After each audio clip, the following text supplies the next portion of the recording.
Angels know that Japan is an incredibly wonderful place to visit, and that is why I've made it my home for the past several years, 6 years now, in counting, I suppose. But one of the best things about staying in Japan is that you get to leave Japan at some point. And I say this because when you leave whatever home country that you had lived in, you have now made, by virtue of the fact that you were never there, returning to it as a very special thing that you can do. It's one of these things I often say when people bring up to me, oh, but don't you want to live back in Canada? And I say, yeah, but then Canada would be so much less special to me because now when I go back, it's this huge event. And I really, really enjoy it. And I often go for something like 3 weeks. In fact, this coming summer will be the first summer, quite sadly for me, that I won't be going back in the last 3 years, 4 years, maybe even longer than that. I always go back every single summer, and I go back for some extended period of time, which brings me to the topic of this video. So one of the cool things that you get again when you come over to Japan is culture shock. Well, one of the awesome things you get is reverse culture shock when you go back home. And I thought about making my top 5 list that stands out to me when I've gone back and am usually being blown away by and taken some time to acclimatize again after I've been in Japan for the year doing whatever it is that I do. Now, the first one, a lot of these are broad topic, and it's not surprising to me because these are the things that you have so much exposure to. The first one is the language, where if you thought that being exposed to a new language that you're learning all the time is a crazy culture shock, being away from your mother tongue, so to speak, for a long period of time, and then being dropped back into the middle of it can have a lot of unforeseen consequences that you wouldn't have imagined. And I will never forget, and I often recount this story to my friends, that when I was back, I needed to go to my Canadian bank to take out a little bit of money. I was going to get tricky gym membership. You can get free 2 weeks. So I go back and essentially have free gym membership every time. And when I went into the bank, there was obviously the bank tellers are talking to people. The TV is on with a commercial in English. There's music playing above me that's in English. And then the people next to me are having a conversation in English. Needless to say, it had been ages since I'd been exposed to that much English hitting me all at once. And in Japan, this works conversely in the way that while you're learning the language, you're getting sort of a drip feed of more and more input. Whereas when you go back to your home country, the faucet is suddenly cranked to wide open, and you are having to take so much input that you never normally do in the course of a year in terms of how much that you can comprehend and how much that you have to register all at the same time. And it was absolutely overwhelming. It was too much knowing, because you're able to take in all that meaning unconsciously, and you can't turn it off. It's so hard to ignore because you simply know what the words of that song means. You know what it is that they're talking about. You know the language so well. You can't, what would the word be, regulate very quickly or easily how much information is coming into you when you've been away from it for so long. And it absolutely blasts you if you've been outside of the country. I noticed that big time, and it fades quickly. But it was amazing to me, the kind of intensity that struck me with full force in the first. Usually, even now it's a little less so because I'm aware of it. I think of that experience I had, and then when I go out amongst the English speakers, I notice it a bit more, and I kind of take it in more gradually. But that was one of the hugest ones that I ever noticed when I was going back for the first few times.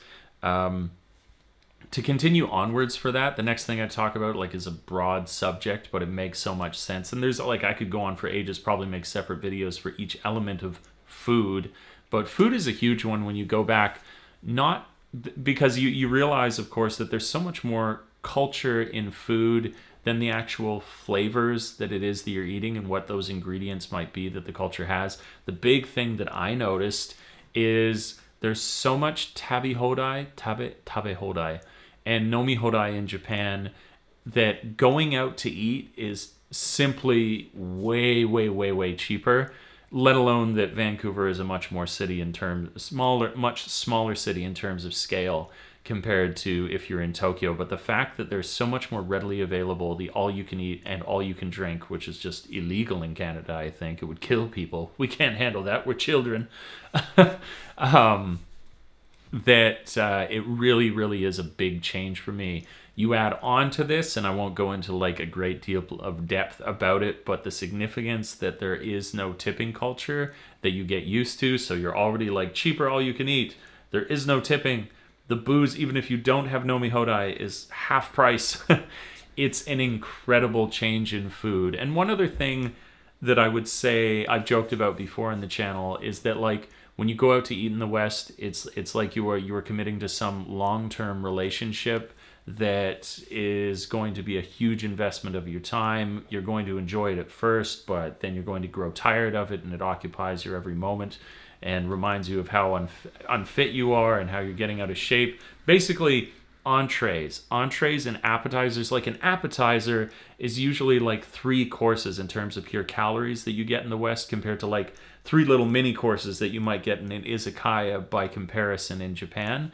And all of that in the West is directed squarely at you and your fat ass. And so you fill up so quickly, and you don't share in the West. And that's a big thing that I like in Japan, particularly with the izakaya culture, that you're usually ordering a bunch of little individual dishes, and then you're sharing that with whoever you're with. And there's not so much the life commitment required of you and one single entree that's going to land on the table. So I find food is one of the things, again, that I always kind of have to get used to once I've gotten back into it and adjust my habits accordingly. Because you can go out in Japan and have a few drinks and it might be no big thing, but at most places, if you go out in Canada and you even had 2 or 3 drinks, you're probably getting upwards of somewhere around like $20, and then you have a tip on top of that, where that adds up really, really fast. Another thing that I noticed big time culturally is beauty standards, and this could be a whole video in itself. In fact, planning on doing a collaboration, because she's into fashion, that kind of thing. Oshare Girl, the Jen, she's another YouTuber, and I thought this would be the perfect topic for us to collab on. We're going to do that in July. But for me in culture shock, this is something I notice when I go back. Most obviously, right out of the gates, is just straight up the amount of skin that is showing. There's way more in the West, and like Vancouver is this very, like, if you go there, don't be self-conscious about your body during the summer, because it's a very healthy city, and in that time, everybody's like, if you got it, flaunt it. It's taken to an extreme in that city. And compared to Japan, where here's the thing about Japan, is it's far more modest seemingly, except it's like everything's turned upside down. In the West, it's just boobs for miles. In Japan, no boobs. That's unthinkable. Oh, what a harlot. But they got skirts that are basically their vaginas are hanging out of. So in Japan, you get away with way, way more leg, or it's way more popular to show leg. Whereas in the West, and when I go back to Vancouver, it's like they show everything, but it's more like they'd be rocking some Lululemons than they would like a super short skirt. There isn't the same predilection towards the really, really skinny skirts, although some girls may wear that. And in general, there's just way more skin in Vancouver. I'm not complaining. That's a cool culture shock to experience. The other thing I would talk about, again, relating back to the language, but it was such a specific, self-contained idea, aside from how you're able to comprehend everything being said to you, that I wanted to make it its own separate thing. And this one, I think we're coming in now at number 4. We're coming in at number 4 now. The number 4 would be the sort of bubble that you appreciate when you're living in Japan as an English speaker. Less so were you in the cities, but you will still have it, and then especially so if you're out in the countryside. And that's that if you ever kind of want to be in your own personal world, you can chill out speaking English politely with your friend, and you can expect that no one around you will have any idea what it is that you're saying. And this is a very nice, private feeling. You could abuse it if you wanted to. I wouldn't. And it's a wonderful thing to feel like you've got that personal space and that you don't have any intrusive ears listening on what you're saying. And it feels quite liberating where it's quite the opposite. Not that I'm talking about, genocide when I'm speaking in English back in Canada, but you do notice a marked difference in the way that you'll speak to people in public places, because you don't have quite that same ease of, you could be talking about some like intimate details of a relationship and nobody would have a clue what that's about in Japan, but obviously the person next to you, in Canada, when you go back, because everybody's speaking English around you, although there's lots of languages spoken in Vancouver, that you lose that sort of privacy bubble that I've really come to appreciate in Japan, and it's something that disappears when you return back home. I hit 4, not 5. That'll have to wait until the next video where I can think. I was sure that I had one at the beginning of this, and now it's slipped my mind. Regardless, I hope you enjoyed this video. It's fun to isolate these details because it makes me appreciate them. When you go back, I think it's cool to really reflect on these things that you find so different between the two places, because when I was going for change, I like appreciating what those changes and differences are between the two countries.